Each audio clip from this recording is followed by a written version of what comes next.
तो चलिए दोस्तों, आज की वीडियो में मैं आपको बताना रहा हूँ धातु और अधातु। ठीक है, तो ये अध्याय 3 होने वाला है। ठीक है, और आप 1-2 नहीं देखे होंगे रासायनिक अभिक्रिया वाला, उसके बाद में अम्ल और क्षार। ठीक है, तो इसी वीडियो के नीचे आपको डिस्क्रिप्शन में आपको लिंक दे दिया जाएगा, आप देख लेंगे। ठीक है, तो आइए सबसे पहले चलते हैं इस बारे में, यानी कि इस चैप्टर के बारे में। यानी कि चैप्टर का नाम क्या है? धातु एवं अधातु। ठीक है, इसी के बारे में मैं एकदम विस्तार से आपको बताने वाला हूँ और एक एक पॉइंट मैं इसमें कवर कराऊंगा। और आज से ना आपको कोई वीडियो देखने की कोई जरूरत नहीं पड़ेगी। ठीक है, तो आइए, और इसमें ढेर सारे आपका ऑब्जेक्टिव बनेगा जो आपके एग्जाम में आएगा यहीं से।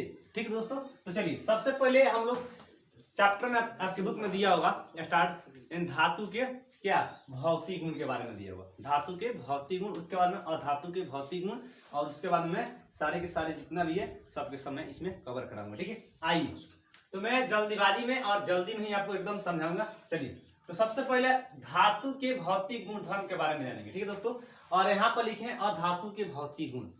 तो यहाँ पर अधातु है यानी नॉन मेटल, यहाँ पर मेटल। ठीक है, मेटल। ठीक है, मेटल इन धातु और नॉन मेटल यानी कि अधातु। ठीक दोस्तों, अब बात करते हैं दोस्तों धातु के भौतिक गुण धर्म के बारे में। ठीक दोस्तों, तो सबसे पहले आइए धातु के क्या चमक और धातु के बारे में चर्चा करें, यानी चमक के बारे में। तो चमक कैसा होता है? तो धातु में विशेष प्रकार की चमक पाई जाती है। ठीक दोस्तों, इन धातु में विशेष प्रकार की चमक पाई जाती है। आप समझते हैं धातु किस क्या है और अधातु क्या है, तो इसके लिए मैं आगे बताऊंगा क्या करना पड़ेगा और किस तरह पहचान सकते हैं। ठीक दोस्तों, और अब आइए, पहला हो गया पॉइंट। दूसरे का पॉइंट है अघात वर्ध्यता। ठीक है, यानी धातु को पीट कर लंबा और तथा चौड़ा मने कर सकते हैं। कहने मतलब धातु को जो है ना पीट कर लंबा और चौड़ा बनाया जा सकता है, किसमें? अघात वर्ध्यता में। ठीक है दोस्तों, अब बात करते हैं किसके? अवस्था यानी कि रूप का, उसके रूप का बात करते हैं। ठीक है, तो धातु धातु जो है ना कमरे के ताप पर ठोस अवस्था में होता है। ठीक है, यानी कि धातु जो है कमरे के ठोस ताप पर ठोस होता है। तो किसमें? तो धातु में। लेकिन कौन? मलकरी जो होता है ना वो द्रव अवस्था में होता है। मलकरी आपका क्या है? ये धातु है, लेकिन कौन चीज ठोस में नहीं पाया जाता है, कौन पाया जाता है? द्रव में पाया जाता है। ठीक है, यानी कौन चीज है? मलकरी, यानी कि खाने मतलब पारा जिसको कहते हैं, जिससे बुखार खाना पाया तो उसमें रहता है। ठीक है दोस्तों, अब बात करते हैं दोस्तों आगे वाला पॉइंट चौथा की कठोरता की बात करते हैं। ठीक दोस्तों, कठोरता जो है सभी धातु कठोर होते हैं। सभी धातु क्या होते हैं? कठोर होते हैं। ठीक दोस्तों, आप सही सुने। लेकिन Li क्या होता है? लिथियम, सोडियम और यानी पोटेशियम, ये क्या होते हैं? मुलायम होते हैं। कहने का मतलब दोस्तों, और धातु कठोरता की बात करें तो धातु जो होते हैं ना ये कठोर होते हैं, लेकिन बट लिथियम, सोडियम और पोटेशियम जो है ये मुलायम होते हैं। ठीक दोस्तों, और इसको चाकू से काटा जा सकता है। ठीक दोस्तों, आसानी से इसको चाकू से काटा जा सकता है। क्वेश्चन ऑब्जेक्टिव देता है कि किसको मन धातु को आसानी से काटा जा सकता है, यानी सोडियम को आसानी से काटा जा सकता है। अब बात करते हैं तन्यता। धातु को पतली से पतली तार के रूप में लंबा कर सकते हैं। किसको? तन्यता को। धातु को पतली से पतली तार के रूप में लंबा कर सकते हैं, यानी कि धातु को पीट कर इसको तार बनाया जा सकता है घिंच कर। ठीक दोस्तों, अब बात करते हैं 6वां पॉइंट है विद्युत व उष्मा के चालक, मतलब चाल। विद्युत व उष्मा के चाल। सभी धातु उष्मा व विद्युत के चालक होते हैं, लेकिन शीशा जो होता है और पारा एक कुचालक होते हैं। कुचालक समझ रहे हैं? सुचालक, देखिए कुचालक का मतलब ये होता है आपका जिसमें विद्युत होता है ना प्रवाहित करने पर उसमें लाइन नहीं रहता है। ठीक है, जैसे कि शीशा में अगर हम लोग करें मतलब तार सटाए बिजली का, तो उसमें लाइन आपका करंट नहीं मारेगा। ठीक दोस्तों, यानी कि उसको कहते हैं कुचालक। कुचालक का मतलब जिसमें लाइट न जाता हो, वो बिजली जिससे प्रवाहित न हो। जैसे कि मार्कर में अगर लाइन सटाए करंट नहीं मारेगा। लेकिन वही बात करते हैं पेंसिल। ठीक है, पेंसिल या लोहा हुआ कोई भी उसमें फंसाएगा, सटाएगा तो लाइन मार देगा। ठीक है, यानी कि सुचालक हो जाएगा, जबकि शीशा और पारा जो है कुचालक होते हैं। ठीक दोस्तों, अब बात करते हैं घनत्व के बारे में। ठीक है, तो घनत्व और गलनांक अधिक होते हैं। घनत्व और गलनांक क्या होते हैं? अधिक होते हैं, लेकिन सोडियम और पोटेशियम का घनत्व कम होता है। तो यहाँ पर दोस्तों सोडियम का और पोटेशियम का घनत्व क्या होता है? कम होता है। किसमें? धातु। तो क्वेश्चन कहेगा कि ऐसा एक धातु का नाम बताइए जिसका क्या घनत्व कम होता है, तो या तो सोडियम बोलेंगे या तो पोटेशियम बोलेंगे। ठीक है, अब ये दोस्तों आगे 8 नंबर पॉइंट है आपका क्या? ध्वनिक, यानी कि धातु को पीटने पर ध्वनि उत्पन्न होता है, कैसा होता है? तो धातु आपस में टकराने पर आवाज करते हैं। धातु जो है ना आपस में टकराने पर आवाज देते हैं, ठीक दोस्तों। लेकिन आगे ये नंबर पॉइंट है आपका कि धात्विक ऑक्साइड क्षारक प्रवृत्ति के होते हैं। धात्विक जो होते हैं ना, धात्विक ऑक्साइड ये किस प्रवृत्ति के होते हैं? क्षारक प्रवृत्ति के, यानी कि धातु जो होते हैं ना ये क्षारक प्रवृत्ति के होते हैं, ठीक दोस्तों। यानी कि ऑक्साइड में OH लगा रहता है, ऑक्साइड में लास्ट में OH लगा रहता है, ठीक दोस्तों। अब बात करते हैं दोस्तों, ये तो धातु के बारे में हो गया, ठीक दोस्तों। अब अधातु ठीक इसी के विपरीत होते हैं, जो यहाँ पर हमने लिखे एकदम संक्षिप्त में। आइए अधातु के भौतिक गुणधर्म के बारे में अगला आपका पॉइंट किताब में दिया हुआ, आप देख सकते हैं, ठीक दोस्तों। आइए अगर बात करते हैं चमक, जिस तरह इसमें 9 गो, इसमें भी 9 गो है, तो इसमें भी आपके 9 गो यहाँ पर चर्चा किया गया, ठीक दोस्तों। तो इसमें भी 9 गो इसके भी आधार पर। एक में चमक, तो चमक के बात करते हैं अधातु में, ठीक दोस्तों। तो इसमें ध्यान दीजिएगा, धातु में विशेष प्रकार की चमक नहीं पाई जाती है, जबकि इसमें धातु में चमक पाई जाती थी विशेष प्रकार की, लेकिन अधातु में विशेष प्रकार की चमक नहीं पाई जाती है, ठीक। इससे परिभाषा आप लिख सकते हैं, ठीक दोस्तों। अब बात करते हैं अघातवर्ध्यता। इसको देखिए, पीट पीट कर लंबा तथा चौड़ा यानी कि तार बनाया जा सकता है, ठीक है। यानी कि पीट पीट कर उसके लंबाया जा सकता है, लेकिन लंबा किया जा सकता है। लेकिन अधातु को अघातवर्ध्यता में उसके पीट पीट कर तार नहीं बनाया जा सकता है और लंबा नहीं किया जा सकता है, ठीक दोस्तों। इसी से मतलब लिखेंगे अधातु को, यहाँ पर अधातु को पीट पीट कर लंबा तथा चौड़ा कर नहीं सकते हैं, चाहे पीट पीट कर लंबा चौड़ा नहीं कर सकते, इसमें लिख सकते हैं, ठीक दोस्तों। जैसे चमक वाला बात करें हम, तो अधातु में विशेष प्रकार की चमक नहीं पाई जाती है, बस धातु में पाई जाती है, लेकिन अधातु में नहीं पाई जाती है। अब वही दोस्तों बात करते हैं 3 नंबर पॉइंट पे है कि अवस्था, यानी कि अवस्था मतलब होता है रूप, रूप के बारे में। तो यहाँ पर धातु कमरे के ताप पर ठोस अवस्था में होता है, ठीक है, ठोस मन होता है। लेकिन बात करें यहाँ पर कमरे के ताप ठोस या गैसीय अवस्था में होता है, इसमें ठोस में होता है और गैसीय में होता है, लेकिन केवल इसमें ठोस में। धातु जो है ना ये ठोस अवस्था में पाया जाता है, लेकिन अधातु ठोस में भी पाया जाता है और गैस की अवस्था में भी पाया जाता है दोस्तों, ठीक दोस्तों। लेकिन ब्रोमीन जो है ना, ब्रोमीन द्रव अवस्था में होता है। ब्रोमीन जो होता है ना ये द्रव अवस्था में होता है दोस्तों। ऑब्जेक्टिव देगा कि कौन ऐसा अधातु है जो क्या द्रव अवस्था में है। 4 क्वेश्चन दिया रहेगा तो उसमें ब्रोमीन आपका भी रहेगा, ठीक दोस्तों। ऑब्जेक्टिव क्वेश्चन इससे बहुत सारा बन सकता है और आपको समझ में आ जाएगा, बढ़िया से एकदम आएगा तो आएगा। और ये 4 नंबर पॉइंट पे है कर है कठोरता, यानी कठोरता की बात करें, अधातु कठोर नहीं है, अधातु कठोर नहीं है, जबकि यहाँ पर कठोरता की बात करें हम लोग सभी धातु कठोर होते हैं, ठीक दोस्तों। तो यहाँ पर अधातु जो है ना कठोर नहीं है, लेकिन हीरा कठोर है। हीरा जो है ना, हीरा अधातु जो है तत्व वो कठोर है, ठीक दोस्तों।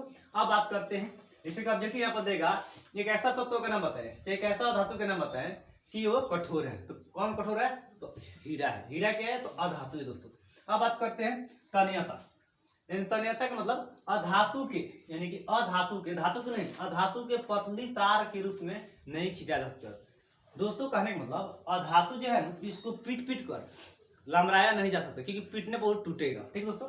पीटने पर वो टूटेगा, उसको खींच कर लमरा कर तार नहीं बनाया जा सकता है। लेकिन वही धातु को पीट पीट कर कितना लंबा बनाया जा सकता है, ठीक है। लेकिन इसको अधातु को पीट कर तार नहीं बनाया जा सकता है। अब बात करते हैं 6 नंबर पॉइंट कि विद्युत व उष्मा के चाल।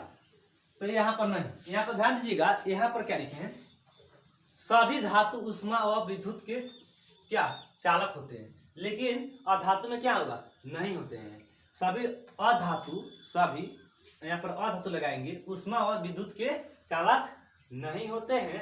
लेकिन ग्रेफाइट क्या सुचालक होते हैं। यहाँ पर देखिए दोस्तों, कुचालक यहाँ पर लिखे थे। कुचालक का मतलब लाइट उसमें जा सके, करंट मारे आपको, ठीक है। लोहा, जैसे लोहा में, यहाँ लोहा मान लीजिए, इसमें तार सटाया और यहाँ पर पकड़े तो मारेगा कि नहीं, एकदम मारेगा। लेकिन वही अगर प्लास्टिक है और यहाँ पर लाइट सटाएंगे तो यहाँ पर पकड़ेगा तो नहीं मारेगा, ठीक है। लेकिन वही उस जिसमें लाइट नहीं मारता, लाइन करंट नहीं मारता है, उसको हम लोग कुचालक कहते हैं दोस्तों।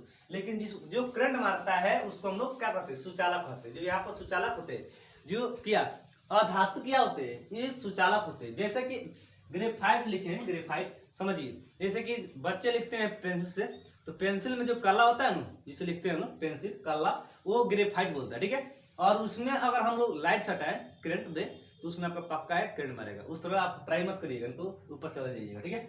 अब आइए घनत्व के बारे में बात करते हैं।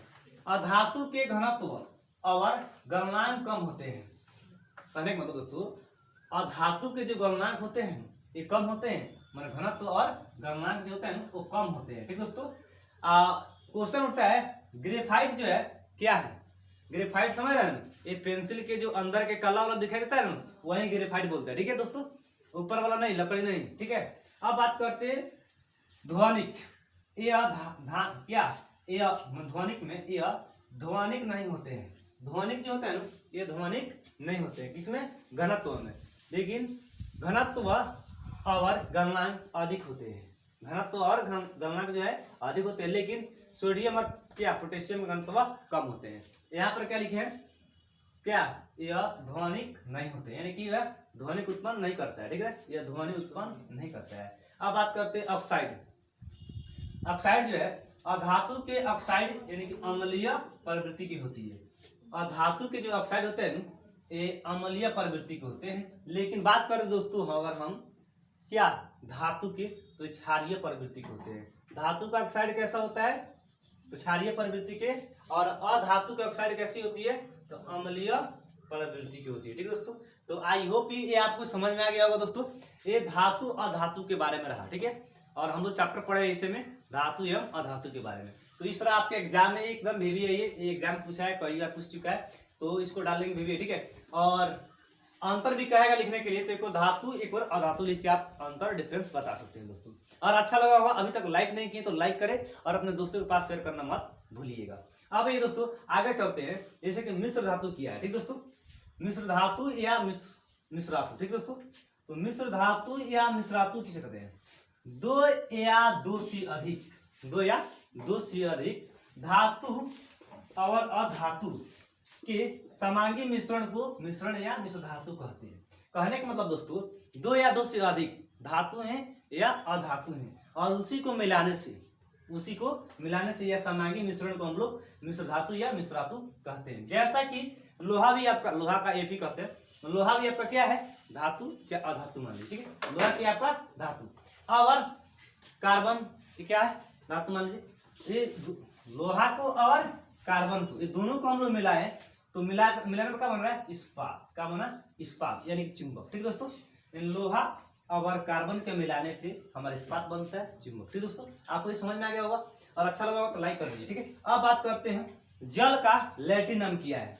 जल का लैटिन शब्द क्या है या लैटिन नाम क्या है? ठीक है, तो इसको कहते हैं एक्वा रेजिया रायल। ठीक है, ये ऑब्जेक्टिव में आपको कई बार पूछा जा चुका है और पूछता है। ठीक दोस्तों, तो आपको ये समझ में आ गया होगा।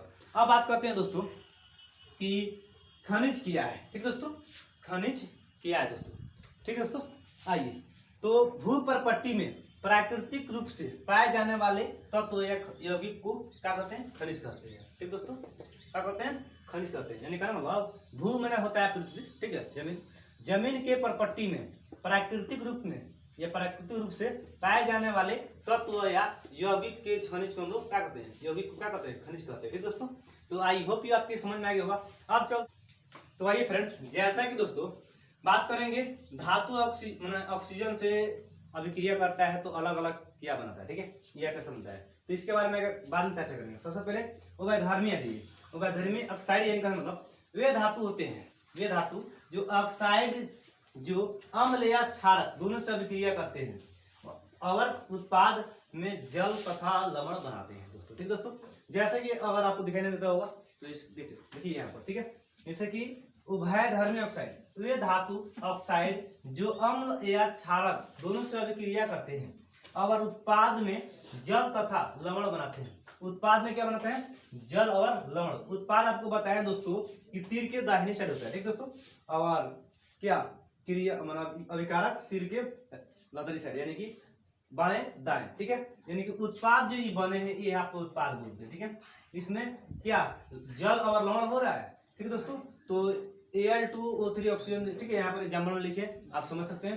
ठीक दोस्तों, अब आइए दोस्तों बात करते हैं क्या धातु प्लस मतलब धातु और ऑक्सीजन से अलग अलग क्या अभिक्रिया बन सकते हैं एक्सपेरिमेंट के लिए। ठीक है, जैसे कि एक में दिया है Na यानी कि सोडियम, ठीक, और K यानी पोटेशियम। ये दोनों के वायु में अगर हम आग पकड़ लेता है, ये दोनों में अगर वायु में आग अगर पकड़ लेता है तो जिसे रोकने के लिए क्या केरोसिन के तेल में डुबा दिया जाता है। सोडियम और पोटेशियम में आग अगर लग जाता है वायु का उपस्थिति में, ठीक है, आग लग जाता है तो बुताने के लिए क्या किया जाता है, तो केरोसिन के तेल में उसे डुबा दिया जाता है। ठीक दोस्तों, अब बात करते हैं दूसरे का फेरियम, यानी कि एफ यानी कि लोहा कहते हैं। ठीक दोस्तों, फेरियम।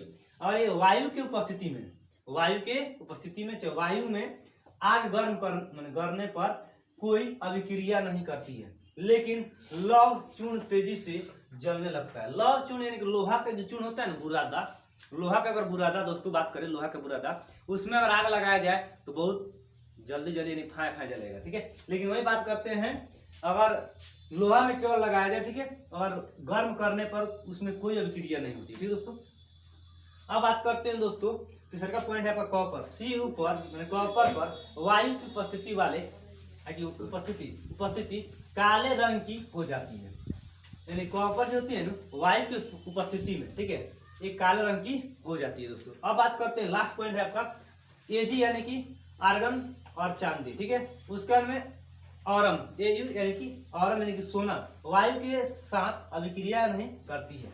ये जो चांदी और सोना जो होते हैं ना, यानी कि चांदी की एजी कहते हैं, आर्गन, ठीक है, और क्या बोलते हैं एयू यानी कि औरम यानी कि इसको सोना कहते हैं। ये वायु की उपस्थिति में कोई अभिक्रिया नहीं करती है। तो मैं उम्मीद करता हूँ आपको ये समझ में आ गया होगा और इसका स्क्रीनशॉट आप ले लीजिए। ठीक है दोस्तों, तो चलिए फिर चलते हैं नेक्स्ट अगला वीडियो मिलेंगे नए क्वेश्चन के साथ और नए चैप्टर के साथ। तब तक के लिए टाटा।